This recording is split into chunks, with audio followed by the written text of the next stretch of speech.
волидони Манораи Абдуфаттоҳ ки ҷасадаш моҳи июни соли равон дар ноҳияи Файзобод бо 26 зарби корд пайдо шуд, барои додхоҳӣ ба раиси ҷумҳурии Тоҷикистон Эмомалӣ Раҳмон муроҷиат намуда хостори адолат шуданд, хабар дод хабаргузории Азия Плюс.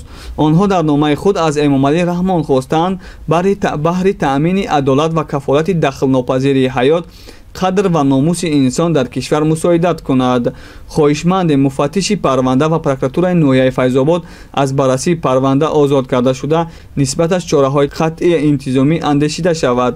санҷиши минбаъдаи парвандаи ҷиноятӣ ба муфаттишони раёсати тафтишоти прокуратураи генералии Тоҷикистон вогузор карда шавад.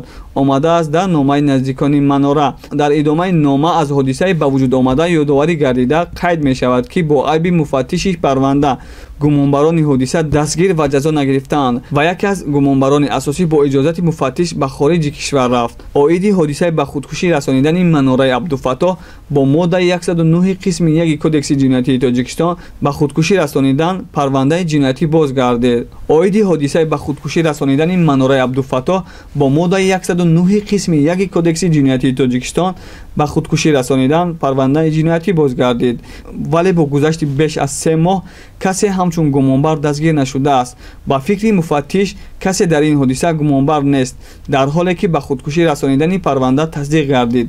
вақте ки ба худкушӣ расониданд, чаро гумонбар набудааст, ки ӯро ба худкушӣ расонид, мепурсанд наздикони Манора.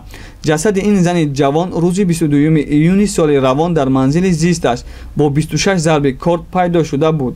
наздиконаш мегӯянд ӯ қасди худкушӣ надошт ва ӯро куштанд, вале мақомот мегӯянд ташхисҳо нишон додааст, ки ӯ худкушӣ кардааст.